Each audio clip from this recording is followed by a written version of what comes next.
Hello class 10th।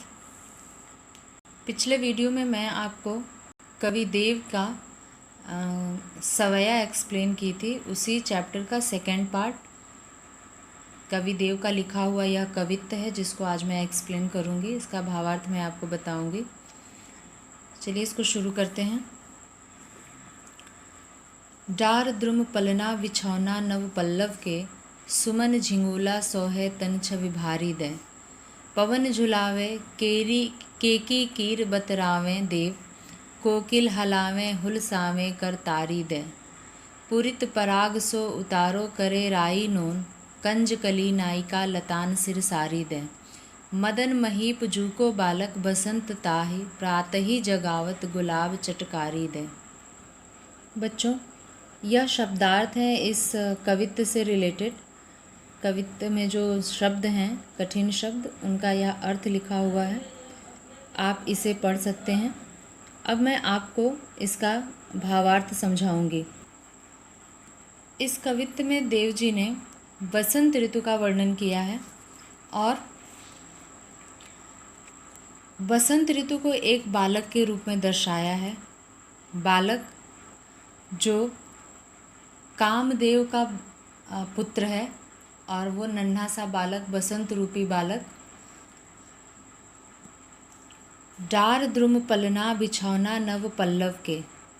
Dev ji कहते हैं कि इस बालक के लिए डार द्रुम पलना बिछौना नव पल्लव के, यानी नव पल्लवों के जो नई नई कपोले होती हैं उन पत्तों के पलना रूपी बिछौना डाल दो। कहाँ पे? द्रुम यानी पेड़ों की डाल पर डार दो, पेड़ों की डाल पर नव पल्लव के पलना रूपी बिछौना डाल दो। सुमन झिंगुला सोहे तन छवि भारी दे। और यह जो बसंत रूपी बालक है, इसके शरीर पर सुमन झिंगुला यानी पुष्पों का झिंगुला या झबला, जो बच्चों का ढीला ढाला कपड़ा होता है उसे झबला कहते हैं, तो पुष्पों का झबला सोहे तन छवि भारी दे, उसके शरीर पर बहुत ही सुंदर प्रतीत हो रहा है। बसंत के ऋतु में रंग बिरंगे फूल चारों ओर खिले होते हैं, तो यहाँ पर उसी का वर्णन है कि पुष्पों का झिंगुला उसके तन पर शोभा दे रहा है। आगे क्या है? पवन झुलावे कैकी कीर बतरावे देव। देव जी आगे लिखते हैं कि पवन उस पलना को झुलाता है और तोता और मोर आपस में बातें करके उस बालक को फुसलाने की या बहलाने की कोशिश करते हैं। केकी और कीर की आवाज़ बसंत ऋतु में बहुत सुनाई देती है, तो यहाँ पे उसी चीज़ को कहा गया है कि देव की कल्पना है कि ऐसा प्रतीत होता है कि बसंत रूपी जो बालक है उसको मोर और तोता आपस में बात करके उसको बहलाने की कोशिश कर रहे हैं। आगे क्या लिखते हैं?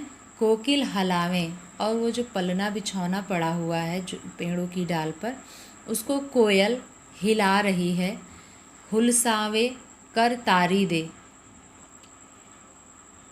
ताली बजाकर उसे प्रसन्न कर रही है। कोयल उसे हिला रही है और ताली बजा बजाकर उसे खुश कर रही है। पुरित पराग सो उतारो करे राई नून, कंज कली नायिका लतान सिर सारी दे। अब इन दो लाइनों के अर्थ का क्या है एक्सप्लेनेशन? कि कमल का फूल है खिला हुआ और उसी के आसपास बंद कलियां भी हैं, कमल की बंद कलियां। तो कमल की बंद कलियों को कंज कली कहा गया और उनकी कल्पना की गई नायिका के रूप में, एक स्त्री के रूप में, और उनके सिर पर साड़ी पड़ी हुई है। मतलब ये कि कमल के खिले हुए पुष्पों को और कमल की कलियों को देखकर ऐसा लग रहा है जैसे कमल की कलियां नायिका रूप में हैं, जो सिर पर साड़ी डाली हुई हैं और पूरित पराग सो उतारो, और खिले हुए जो कमल के फूल हैं उनका पूरित पराग कण उनके ऐसे लग रहे हैं जैसे कि राई और नमक लेकर उस बसंत रूपी बालक की नज़र उतार रही है। कौन नायिका? यह नायिका जो कमल की कली के रूप में है। कमल की कली नायिका है और राई और नमक की कल्पना की गई है कमल के खिले हुए पुष्प से। कमल के पुष्प में बीच में काले रंग का उसका पुंकेसर और वो पुमंग दिखाई देता है, तो उसी से इसकी कल्पना की गई है।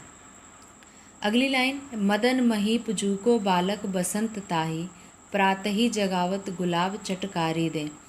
मदन महीप यानी कामदेव राजा, मदन अर्थात कामदेव, महीप अर्थात राजा, जी का बालक, कामदेव राजा का जो बालक है, बसंत है, ताही उसे, प्रातः ही जगावत उसे सुबह ही जगा रहा है, गुलाब चटकारी दे, गुलाब चुटकी बजाकर उसे जगा रहा है।